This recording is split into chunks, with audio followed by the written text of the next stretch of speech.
Welcome to Make the Grade with the Success Doctor, Stephen Green, where you'll discover actionable strategies to help your student to reach their academic goals, to excel at standardized testing, and to plan for the college admissions process painlessly. And now, here's your host, Dr. Stephen Green. Hey, everybody. Steve Green here, Make the Grade podcast, providing you with actions to accelerate you on your journey to success. Okay, listen, anybody maybe tiny little bit struggling with their weight and their health? Really, really important. And I got to be honest with you, as I get older, it's more and more important. You cannot buy good health. It's something you have to invest in on yourself. And I am really lucky. I got a guest today, David Madanski. David has written a book entitled Break the Chains of Dieting. I think it's revolutionary. And I'm not going to tell you I'm an expert in dieting, but I've read it. I was lucky to get a copy right from him. It's even autographed. If you're lucky, maybe you'll make friends with Dave and you can do that too. But I think his thinking is such common sense, but yet so powerful for a problem. It's an epidemic in our country. I don't care if you're 550 or 500. Being overweight, unfortunately, is a health risk. It makes you susceptible to all kinds of other issues and health challenges and things like this. So I want to welcome David Medansky to the podcast. David, how are you? I'm doing great, Steve. Thank you for having me as a guest today. Listen, thank you for coming on. Let me tell a little bit about you. David is a non-practicing lawyer. He's also an international best-selling author and known as the overweight person's best friend. It's nice because he is also an anti-diet advocate. At 61, he was fat and told by a doctor he had a 95% chance of having a fatal heart attack. His doctor told him to find a new doctor because he did not believe David could lose weight and he didn't want him dying on his watch. It's a little sad. It's a little extreme. But during the next 4 months, he lost 50 pounds or about 25% of his body weight, went from 250 to 200 to 150 if you're not good at math. And he learned how to reduce weight without going on a diet, without counting calories, or without exercising. That sounds appealing to the couch potatoes out there. He understands your frustrations if you ever failed to lose weight on a diet because he's tried every diet imaginable without success. And if he did lose weight on a diet, guess what? Couldn't keep it off and it came back. One last thing, as a lawyer, he spent his career seeing both sides of the fence. Honest people, dishonest people. But when it comes to food and weight loss, sadly, there are more dishonest people than those telling you the truth. And that is unfortunate. So, Dave, welcome to the podcast. What motivated you to write the book? Clearly, you had your own personal journey, and I would be very interested in what that was like for you. But the fact that you took that and you had the courage and the ability and the talent to write an excellent book and to help who knows how many people. Listen, even if it helps one person, right?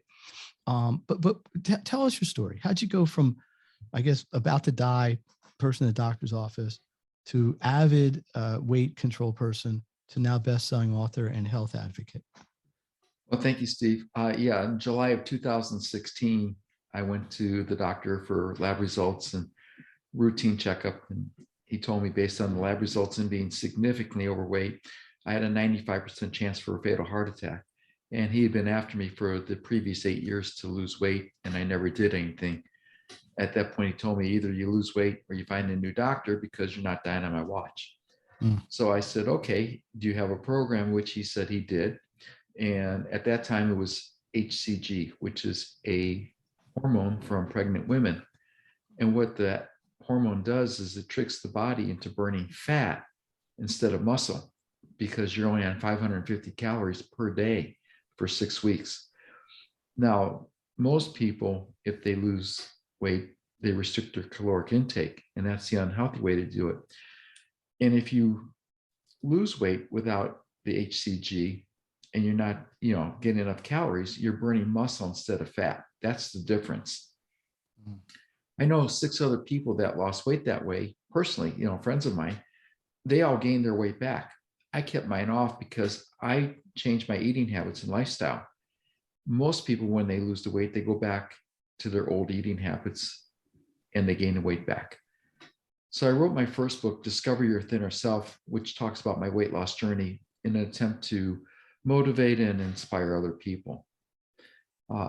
I knew I could write better and do better jobs. So I wrote the next book, If Not Now, When? Reduce Weight, Create a Healthy Lifestyle in 90 Days. And that was a very good book, and it helped a lot of people.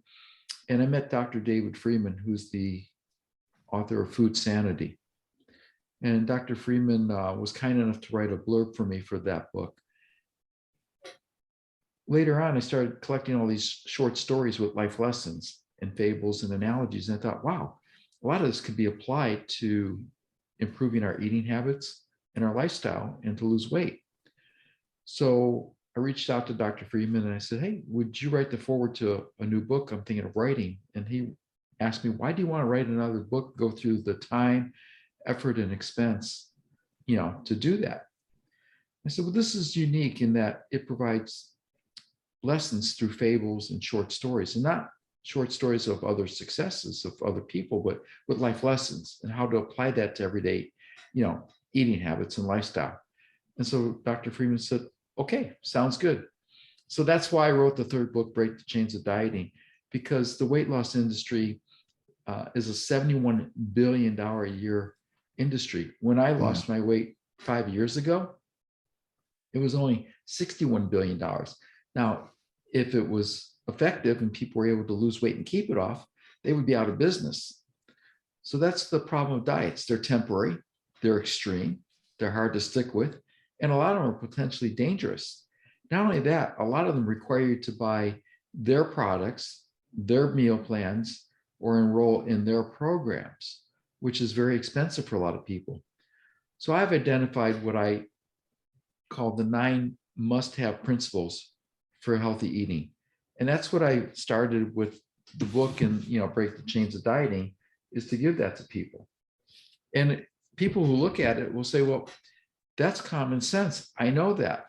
And I agree. That's kind of your whole point, right? We all know what to do. We just don't do it. And, some of the principles, the first one is to drink more pure water. And people aren't aware that our bodies are 60 to 70% water, not soda, diet soda, fruit juices, or fruit beverages. The problem Just had a drink also, of water, by the way. There you go. The problem today also is 75% of the US population is chronically dehydrated, which means they're not drinking enough water. Right. And 72% of the US adult population is overweight. So there's a direct correlation between not drinking enough water and being overweight. What happens is when you're thirsty, your body thinks it's hungry. So people tend to eat rather than drink more water. Interesting. The other thing is, think of it this way. Most people could survive going maybe 30, 40 days without food. However, most people are unable to survive 3 or 4 days without having water or some fluids to take for their bodies. So what's more important, the food or the water? Well, yeah, there you go. Let me ask you this. In your case, you had I don't really know what the correct way to express this is, but like kind of a major mea culpa kind of personal event that got you going, right? It was a wake-up call. Yeah. All right. Wake-up call. Thank you. So you had a medical professional basically say to you, listen, take action or don't blame me if something bad happens. I mean, I'm putting words in out of context slightly. For the average person who's like, I don't feel bad. Yeah, I'm a little chunky or whatever, the kind way to say these things is. How do you get them to take that step? Somebody who maybe isn't quite as extreme in terms of the way they are kind of in the continuum of health unhealthiness compared to where they ought to be. And they're not, there's nothing that's really saying, oh yeah, you're like sick. So they just let it go. And so many people are I think are falling into this trap. They don't feel bad. They don't feel sick, but they're not healthy. So there's a difference between being very healthy and being not sick. And this isn't really like, a discussion we need to get into that way, but I've had people on this podcast and that's what they are proponents of. But what would you say that would try to get people motivated who maybe didn't have the same wake up call sort of event as you might have? What I would tell them is ask them a simple question. Would you like to have more energy? Would you like to Okay. feel better? Would you like to look better? Have more vitality? Most people say yes. Would you like to improve your overall health? Most Hmm. people would say yes.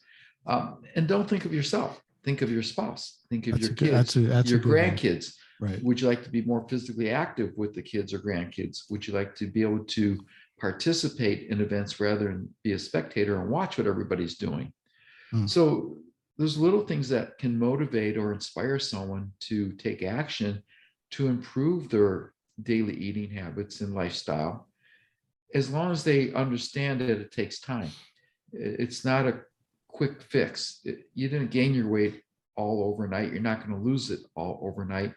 And the problem today is you have the national brands advertising, you know, lose 16, 20, 30 pounds guaranteed in the Right. first Right. month. Well, you may lose the weight. However, it's not sustainable and most people regain it. Um, what I advocate is, would you like to lose, would you like to weigh 20, 30, 40 pounds lighter by this time next year? Hmm. Most people say yes. Okay, well, if you lose 2, 3, or 4 pounds per month on average, not per week, per month, most people can do that. And if you do that consistently for 12 consecutive months, by this time next year, you'll weigh 24 to 48 pounds lighter. The biggest regret most people have is not starting a year earlier. And the second biggest regret is not starting now. So that's the question. If you're not going to start now, when will you start? Like a lot of things. Is there one? Look, I think it's no big secret. Lots of sugar isn't great for you. Lots of fatty foods aren't so great for it. I don't think anybody is going to debate either of them. But what's the one thing that you found maybe was the toughest thing to give up, or if you did even give it up? Is there something that you just say, oh, I really wish I had I don't know, Twinkie or? Well, no, not Twinkie. The hardest thing for me that I gave up is Hershey bars, M&Ms, Chocolate. Pringles potato chips. I was addicted to that stuff. And what I Really? learned in doing research is that those foods and many of the others are scientifically engineered to optimize our cravings for fat, salt, sugar, and texture. So Hmm. when they say, bet you can't eat just one, as far as a potato chip, it's not a dare, it's a fact. And so the food companies are engineering the food because they want to increase their bottom lines. They're providing what I call edible products. It's not even food. And I would love to have a Hershey bar, M&Ms, or Pringles potato chips. However, I treat myself like an alcoholic. Hmm. I know if an alcoholic starts with one drink, they won't be able to stop. I'm that way with certain foods. If I start, I'm not able to stop. So I just choose not to start. It's a choice. And that's what it comes down to, is making decisions. It's not a sacrifice. It's not depriving myself. It's just I'm choosing to make a healthy choice. And that's what I advocate in the book is you're making choices for yourself. Well, exactly right. And there's obviously an element of self-discipline. And I think there's an element of kind of long range and short range goal setting. Well, the What? longer you do it, the easier it gets. Yes. And most people don't realize, they think a habit is done in 21 days or 30 days because that's what some of the books advocate and research shows. However, more recent research shows it takes an average of 66 days to create a new habit. Wow. So And good more than habits 2 months. good habits are hard to keep or establish, and bad habits are hard to break.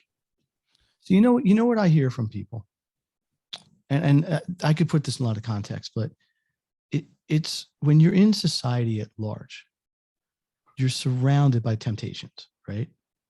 So one of my kids had a food sensitivity, and it wasn't like he was going to get into a horrible anaphylaxis or something, but he had a little bit of reaction to it.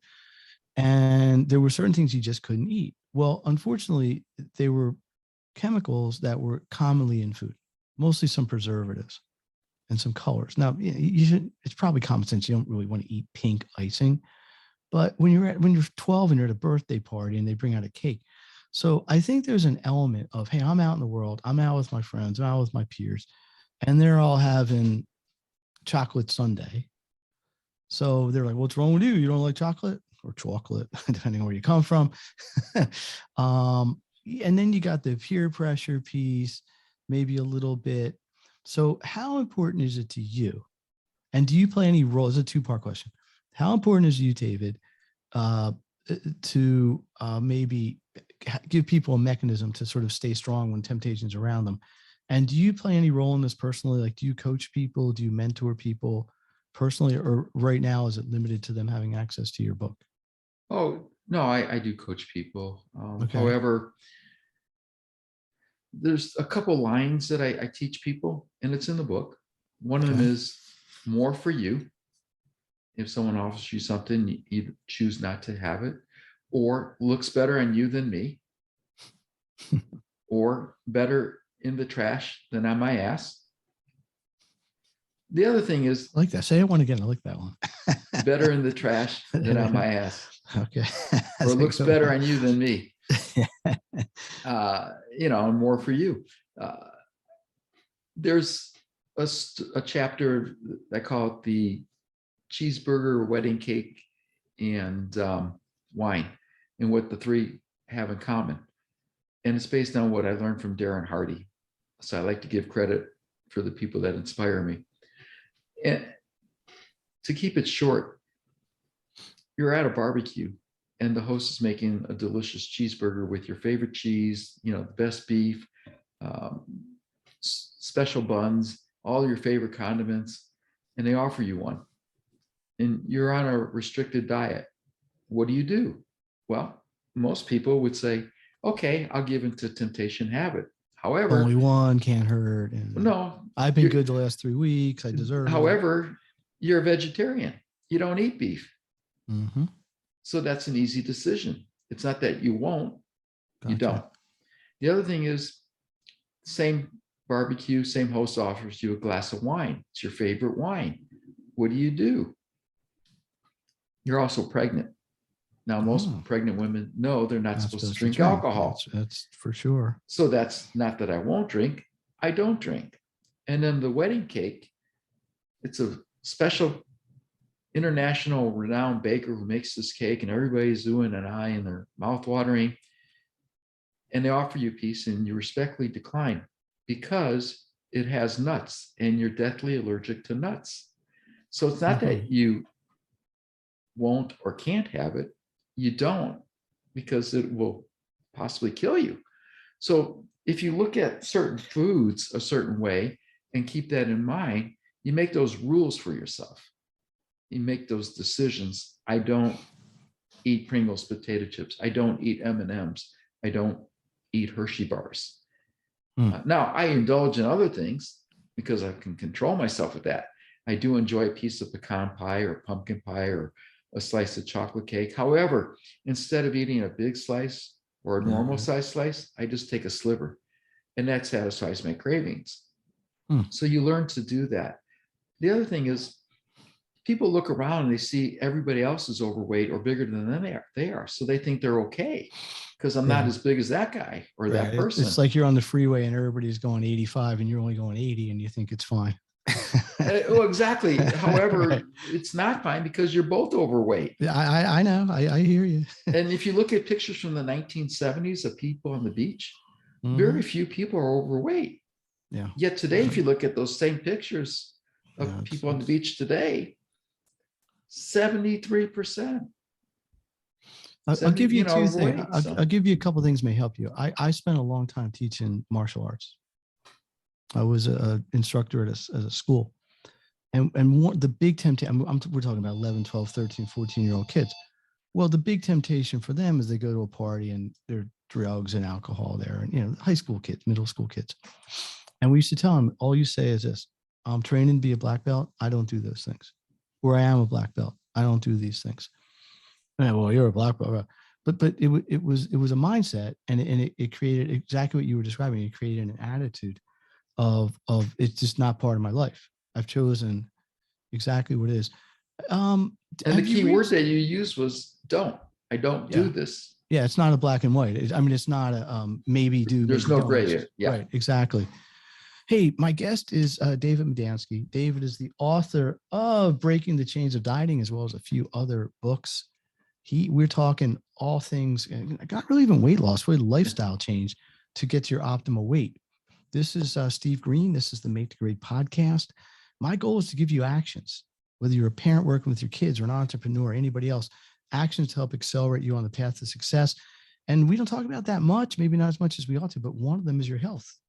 If you don't have the energy to sustain what you want to do, and listen, if you're 15, you're listening to this, you're going, oh, I got all the energy I want. Trust me, when you get to be my age and David's age, and he's got a few years on me, not many, it's not so easy anymore. Your metabolism changes and your body changes. And it's a very different experience. Is there another book in your future, David? You think you've said what you need to say, or are you still learning that way? Oh, I'm still learning. I don't know if there's another book. I'm still learning. I've written 3 novels, 2 are published. And that's right. You're novelist too. What are those about? You did tell me this before. Dark Money is about a college graduate with an MBA from Northwestern University in Chicago, who's out of work and has a girlfriend who's a gold digger. And because he's out of work and unemployed, she dumps him. And he takes a job in a travel industry, helping people with junkets between Chicago and Vegas. And he learns how to steal from the casinos and the mob. And his former girlfriend turns out to be dating the inside man for his boss, who's helping him steal from the casinos. Wow. So it's a little bit of a murder mystery. This is a novel, right? It's a novel, yeah.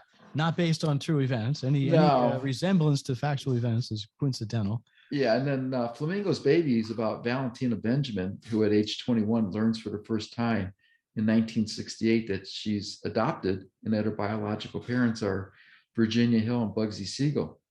Oh, the famous criminals. Exactly, and okay, it's she receives an envelope, a large one, from an attorney, Sam Shaw.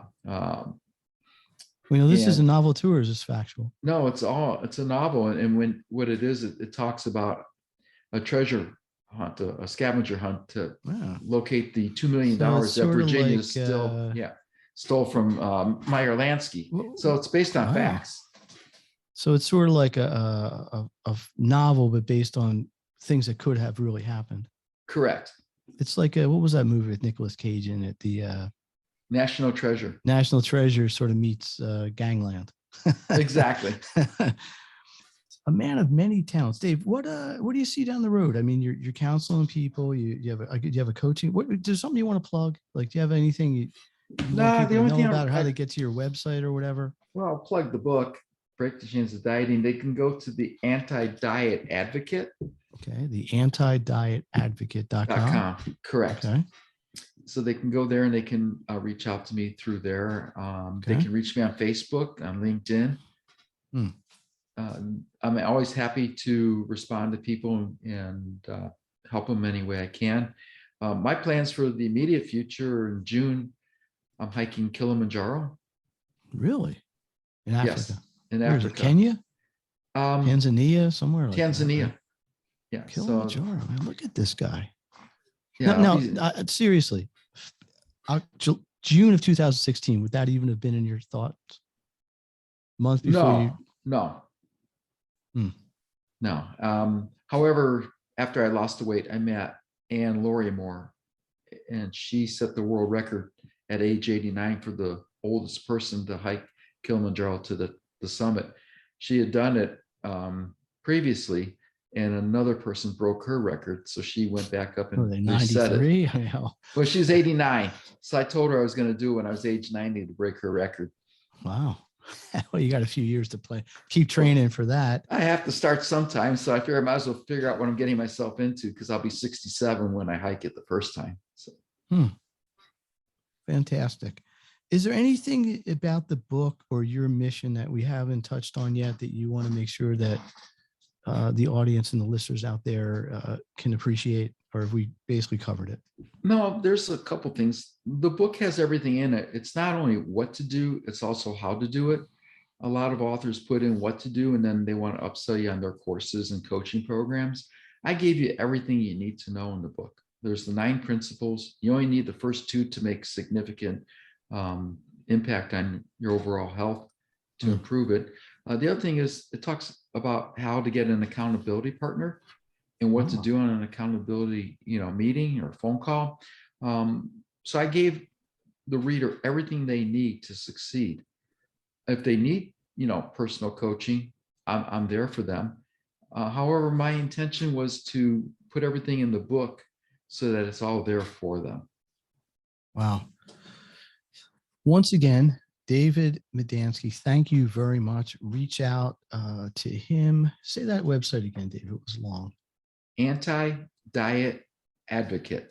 Antidietadvocate.com. Love it. Hey, do you get any pushback from kind of the food establishment? I'm thinking like the oh my God, my memory's gone. Like you get these people who are like advocates, like who was that? Vanny Harry, the food babe. Yeah. She got a lot of pushback, death threats. Yeah, that's what I'm saying. I mean, and who was that woman when they first had the nuclear stuff? They made a movie about her. Oh, I know who you're talking about. Oh my God. Yeah. Meryl Streep. Yeah.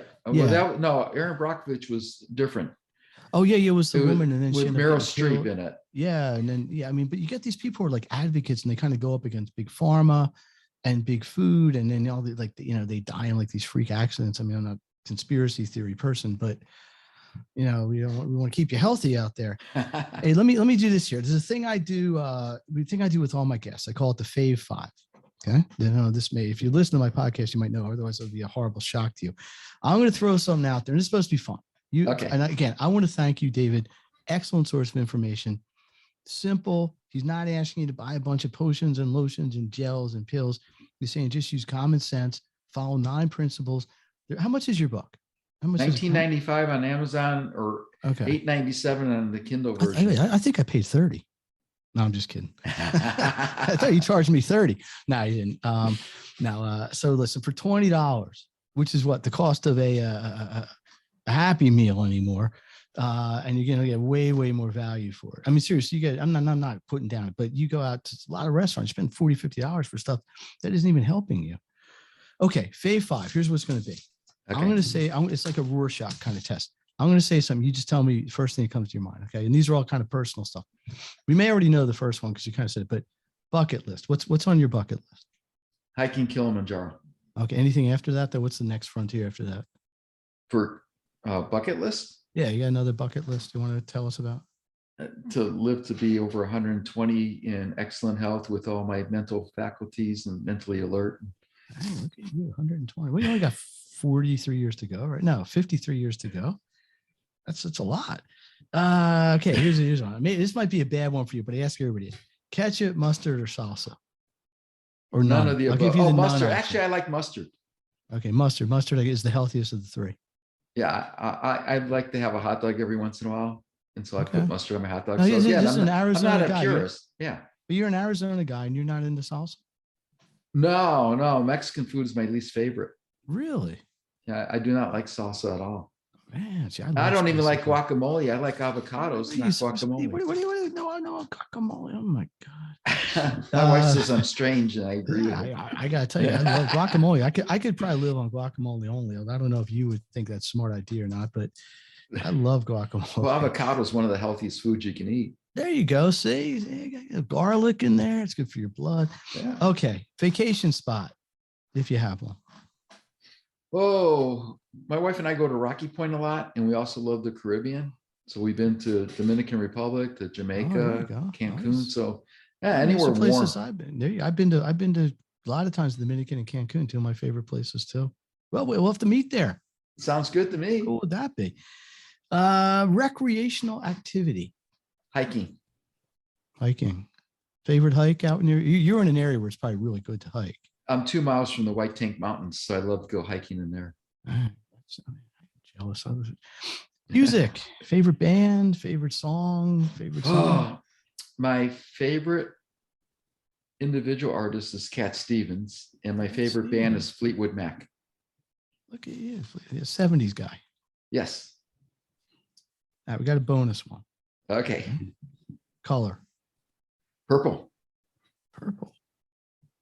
Okay. You passed the why? test. You know why? No, why? It's color of royalty. Ah, there you go. Yes, the historical color of royalty. Dave Madanski, I want to really thank you for taking time today out of your busy schedule. Steve Green, the Make the Grade podcast, you were fabulous. I hope people learned a lot today. More importantly, I hope that if this is something that would benefit you or somebody you know, please share this. Get him a hold of David, and Anti-Diet Advocate, right? I don't know why I've trouble with that. Yeah. .com. Get a copy of his book, maybe connect with him, get some support. But really, this is ultimately about taking care of yourself. I talk a lot on this podcast about techniques and actions and strategies to further your academics and your business career and your entrepreneurship and all that stuff. But, if you don't have your health, at some point it's going to catch up with you. So got to kind of take care of every compartment here. Dave, last thing, you got anything you want to plug? Are you doing a workshop or you doing a tour or anything? What do you got going on? No, nothing, just training to hike Kilimanjaro and promoting and marketing the book. And I just like to tell everybody, most people will say that if you ask them what their most important thing is, it's their health, yet that's the least they do. And also Dr. Bob Martin says, if you wear out your body, where else are you going to live? So good point. The thing is to take care of our health, and a lot of it, the food we eat, we don't realize how bad it is for us because it won't kill us right away, but it compounds over time. And after 20, 30 years, that's when we start realizing we have degenerative diseases, which are all preventable. So type 2 diabetes, stroke, heart attack, certain cancers, people can prevent that if they start early, and it's all reversible. So I want to give hope to people. Yeah, excellent. Hey, look, we're going to wrap this up here. I hope everybody got value out of this. Please share this. The best thing in the world is when people get information that can help them. Nothing makes me feel better than that, except maybe a good brownie every once in a while. Sorry, but a healthy one, a no-fat one, a pure dark chocolate. It's all right to indulge every once in a while. There you go. Yeah. Actually, my favorite dessert is apple cobbler. That is my dessert, if you ask me, my own Fave Five. All right, we're going to wrap it up. Check it out. If you got questions for Dave, put them in the comments or reach out to him directly. We will see you next time on the Make the Grade podcast. Steve Green, my guest, Dave Medansky. Again, one last time, Break the Chains of Dieting is his book. We'll see you all next time.